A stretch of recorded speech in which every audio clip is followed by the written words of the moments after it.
Viens, on se pose cette question ensemble. Pourquoi, alors que tu connais tous les concepts de smart money, tu n'arrives toujours pas à gagner dans le trading? Alors la réponse, elle est plutôt simple. En fait, la plupart des traders, ils tombent dans un piège. Ils apprennent le trading de manière déconstruite. On va prendre un PDF par-ci, une formation par-là, on va regarder tout un tas de séries de vidéos. Mais il y a un truc que tout cela, ça ne peut pas faire, ça ne peut pas construire un lien entre les concepts. Pourquoi ? Parce que finalement, on prend des parties différentes d'une même et grande histoire qu'on appelle le trading, et on essaye de faire en sorte que ça marche. Alors, si tu as de la chance, ça peut finir par marcher. Mais la plupart du temps, qu'est-ce qui va se passer ? Tu vas créer plus une confusion dans ton esprit plutôt qu'autre chose. D'accord ? Donc, voyons voir un petit peu comment structurer ton apprentissage du trading, ou en tout cas ton niveau du trading, pour aller de l'avant. Prends un concept de ton choix. Personnellement, le concept que je vais prendre là pour imager le propos, ça va être l'AMD. L'AMD, c'est plutôt simple. La plupart des traders smart money connaissent accumulation, manipulation, distribution. En gros, on revient sur le fait que le marché commence par consolider et ensuite il va aller dans une direction récupérer la liquidité qu'il y a en dessous ou au-dessus et ensuite il va partir dans le vrai sens. On peut le voir ici. Accumulation, manipulation, distribution. Ok, c'est cool. Mais moi, ce qui m'intéresse, c'est plutôt de savoir comment est-ce que je vais pouvoir me servir d'un concept au sein d'une journée. Car si j'apprends les MD, je vais en voir partout sans jamais savoir lequel utiliser. Encore une fois, j'insiste. Prends le concept de ton choix, que ce soit order block, FVG, New Daily Opening, ce que tu veux. Ça s'applique de la même manière. Le raisonnement de fond reste le même. Et derrière, en gros, ce que tu veux faire, c'est comprendre déjà la fractalité. Tout ce que tu apprends dans un time frame peut se répéter dans un autre time frame. Alors, comment est-ce que je fais ça ? Eh bien, ici, je commence par me demander non pas à quoi ressemble le concept, puisque en soi que ça fasse ça, on s'en fiche. C'est plutôt qu'est-ce qui va faire le point de départ de mon concept. À partir de quand j'ai le droit de m'en servir ? Et ça, une fois que tu comprends ça, ça prend du sens. Encore une fois, si tu as pris un autre modèle dans ton esprit, pose-toi cette question. À partir de quand est-ce qu'un order block commence ? À partir de quand est-ce qu'un FVG commence ? À partir de quand est-ce que je peux m'en servir pour faire une analyse des marchés financiers avec ça ? Eh bien, nous, ce qu'on veut, c'est définir une période. Alors, ça peut être subjectif. Je peux définir que je vais observer mon AMD à partir du début de ma semaine, ou du début de ma journée, ou du début de mon heure. Et là, tu vas me dire, mais Brice, comment est-ce que je fais pour avoir quelque chose qui va se répéter et qui va marcher sur le long terme si c'est subjectif ? Parce qu'en fait, l'astuce, elle est là.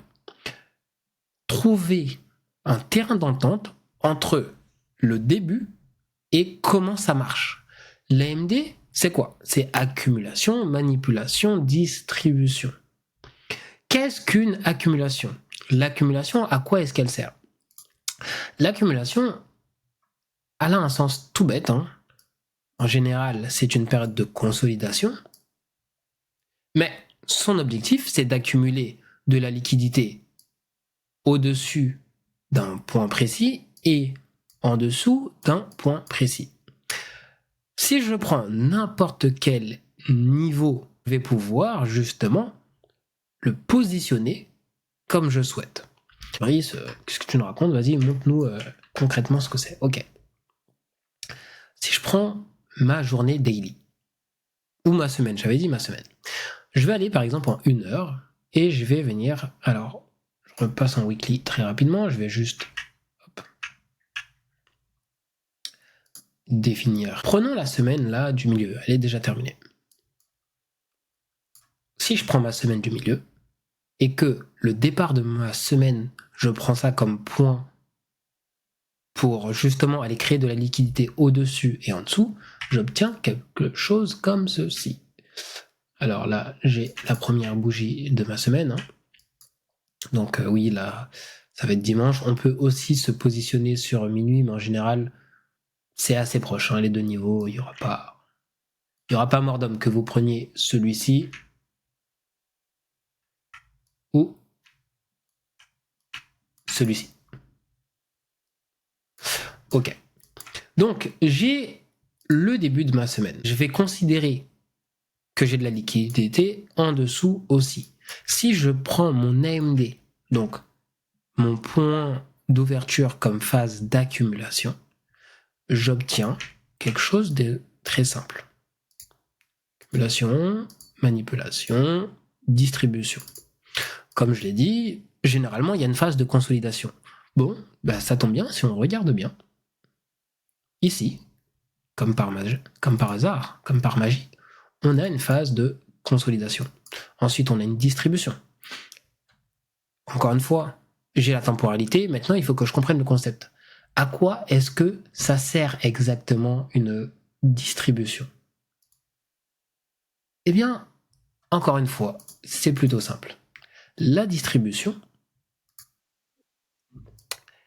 elle est là pour aller chercher de la liquidité, ou excusez-moi, la manipulation. Donc la manipulation, avant de tomber, on sait qu'elle doit monter, récupérer quelque chose qui va se cacher, soit dans la semaine précédente, dans notre cas, puisqu'on observe cette semaine, soit dans le range précédent.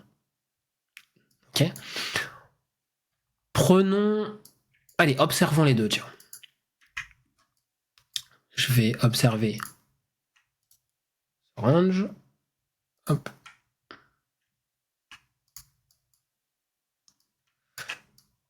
Tac.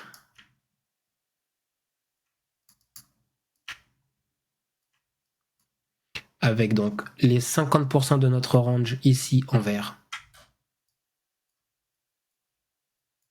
Tout objectif au-dessus de ce range peut servir de manipulation, de rééquilibrage.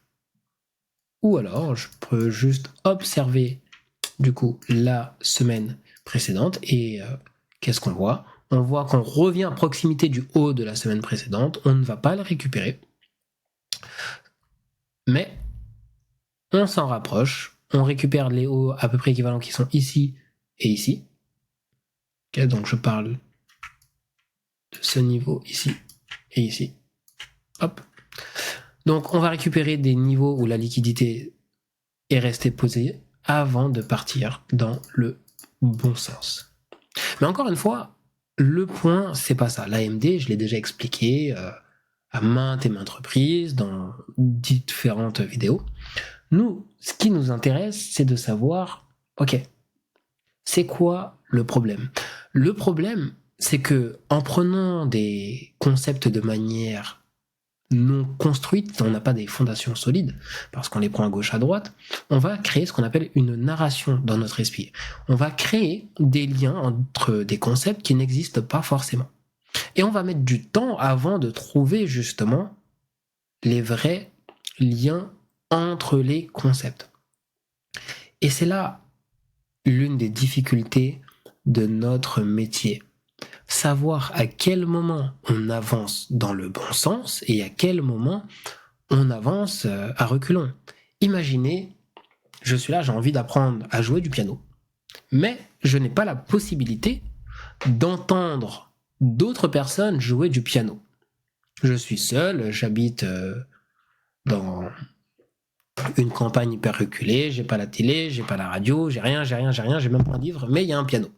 Bon, je vais commencer à jouer des notes. Eh bien, je peux jouer pendant 5 ans. À part ma propre oreille, je ne sais pas si je m'améliore vraiment.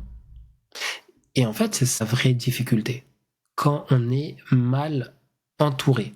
Ou alors, voir quand on n'est pas entouré. En fait, on perd énormément de temps. Donc, une des solutions pour ça qu'on a, justement, c'est de trouver soit une série de vidéos sur YouTube, ça va être soit ce qui est conseillé, avoir un mentor, mais si on n'a pas envie de payer, tout simplement on peut trouver une communauté, un groupe d'amis. Hein. Ce n'est pas forcément des communautés qui sont dans des académies de formation. On peut juste avoir un groupe d'amis et on va venir comparer un petit peu les analyses, les réflexions des uns et des autres. Si vous n'avez pas ça, vous devez absolument trouver une communauté, une place d'échange avec laquelle vous allez pouvoir apprendre. Alors, j'en profite pour positionner finalement ma communauté que je viens d'ouvrir. On a fermé le Discord et on est passé sur Skool. Alors Skool, c'est une plateforme d'apprentissage où vous allez pouvoir venir échanger avec d'autres traders. Personnellement, ma communauté, j'aime bien qu'on soit sur l'entraide, qu'on soit basé sur la psychologie, pas sur l'ultra technique.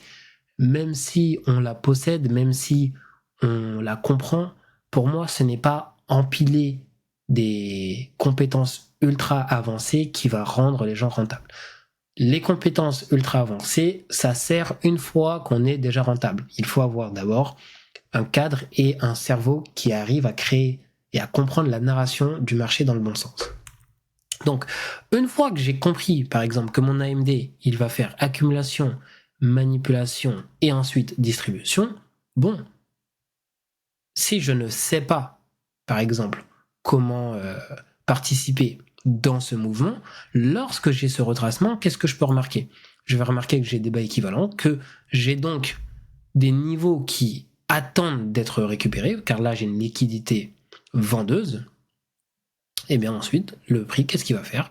Il va aller tomber pour déclencher tous ces ordres latents. Okay. Donc ça, c'est un petit peu l'exemple de la narration. Mais du coup, il y a une autre question. Comment on passe justement de cette narration à une forme de fluidité? La fluidité de la réflexion quand tout s'aligne. Eh bien, malheureusement, ça, c'est l'expérience. C'est le fait de comprendre que j'ai beau avoir, par exemple, mon AMD que j'ai montré de manière très simple, je vais devoir regarder peut-être en weekly. Ok? Qu'est-ce que le marché fait? Qu'est-ce que cette bougie fait? Pourquoi est-ce que celle-ci n'a pas besoin de remonter au-dessus pour chuter? Où sont les objectifs du marché? En fait, tant qu'on n'arrive pas à créer ce lien dans notre esprit, ça va être très, très, très difficile de trouver une forme de stabilité.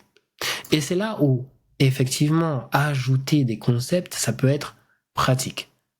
Par contre, quand j'ajoute un concept, par exemple, si vous êtes abonné à la chaîne de ICT, vous avez vu qu'il a reparlé des cadrans sur les mèches.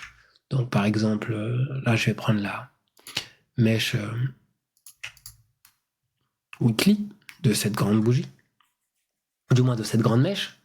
Bon, eh bien, je vais laisser que ça. Quand on arrive à comprendre, je repasse en 1 heure, AMD plus niveau de prix, qu'est-ce qu'on va chercher? Les 25% de notre mèche. Boum. Et là, on vient de mettre deux concepts ensemble. Est-ce que juste mettre deux concepts ensemble, c'est suffisant? Non. Mais c'est quand j'ajoute un concept, être capable de me poser la question à quoi est-ce que ce concept me sert? Est-ce que je viens de trouver un concept qui me donne une manière de prendre des positions? Est-ce que je viens de trouver un concept qui m'aide à définir un biais? Est-ce que je viens de trouver un concept qui m'aide à empiler des positions ou au contraire à savoir quand je dois invalider mon biais? Chaque fois que vous voulez apprendre quelque chose de nouveau, posez-vous cette question. À quoi est-ce que ça me sert? Est-ce que c'est juste un outil que je rajoute à une boîte à outils et j'ai aucun manuel, aucun guide d'emploi?